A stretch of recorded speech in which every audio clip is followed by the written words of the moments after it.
আমাদের বন্ধ হয়ে যাওয়া যে সমস্ত সংবাদ মাধ্যমগুলো রয়েছে, দৈনিক বাংলা, টাইমস, এগুলোকে চালু করার জন্য 1975 সালে 76 সালে সাংবাদিকরা যে অবস্থায় ছিলেন, এখন কিন্তু সেই অবস্থায় নেই।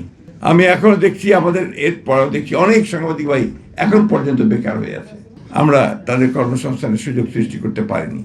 আমি আশা করব যে আমাদের একজন যোগ্য তথ্যমন্ত্রী আছেন, তিনি প্রচেষ্টা চালাবেন, এবং আমি সাংবাদিক ভাইকে অনুরোধ করব আমাদের বন্ধ হয়ে যাওয়া যে সমস্ত সংবাদ মাধ্যমগুলো রয়েছে, দৈনিক বাংলা, টাইমস, এগুলোকে চালু করার জন্য।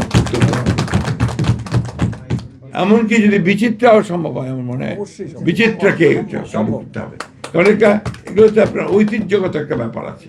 সুতরাং এটাকে সামনে নিয়ে আসার জন্য ব্যবস্থা করতে হবে, এবং প্রয়োজনে যারা পারবেন তাদেরকে দিয়ে একসাথে করে নতুন সংবাদ মাধ্যম সৃষ্টি করে আমাদের সাংবাদিকদের কর্মসংস্থানের ব্যবস্থা করে সৃষ্টি করতে হবে। এটা আমার কাছে মনে হয়। একটি কথা যে আমাদের এই সরকার, আপনারা জানেন যে দীর্ঘ সংগ্রামের পরে, এবং আমাদের প্রধানমন্ত্রী তিনি অনেক নির্যাতনের পরে আজকে আমরা একটা রাষ্ট্র পরিচালনার দায়িত্বে এসেছি। এই দায়িত্বে আসার পরে পরে যে ঘোষণাগুলো তিনি দিয়েছেন, সেই ঘোষণার মধ্যে কিন্তু আমাদের সংবাদ মাধ্যমের স্বাধীনতাকে নিশ্চিত করার ব্যাপারটা তিনি বারবার করে বলেছেন। এবং আমি ইতিমধ্যেই যেটা লক্ষ্য করছি, তিনি আপনাদের সকলের সঙ্গে মত বিনিময় করছেন। মত বিনিময় করে যেটা কিছুক্ষণ আগে আমাদের তথ্যমন্ত্রী মহোদয় বললেন, যে তিনি গোটা সংবাদ মাধ্যমে যেন একটা শুভ বাতাস বয়, সেই রকম একটা পরিবেশ তৈরি করার চেষ্টা করছেন। দুর্ভাগ্য আছে আমাদের যে বাংলাদেশে আমরা সবসময় কিন্তু সহজেই সব কিছু সোজা পথে পাই না।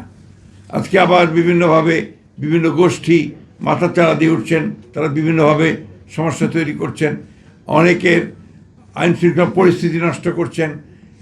আপনার স্বাভাবিকভাবে যে কথা কিছুক্ষণ আগে বলা হলো, যে আপনার সোশ্যাল মিডিয়াতে যে সমস্ত আপনার প্রচারণা হচ্ছে, যে সমস্ত অপপ্রচার হচ্ছে, এই সব কিছু মিলিয়ে কিন্তু সমাজকে আবার ভিন্ন পথে পরিচিত করবার একটা উদ্যোগ আছে, একটা কনসাস এফোর্ট আছে। সেই এফোর্টটাকে যেন আমরা সবাই মিলেই এটাকে প্রতিহত করতে পারি এবং সঠিকভাবে এগিয়ে যেতে পারি, সেই চেষ্টাটা আমাদের করা দরকার।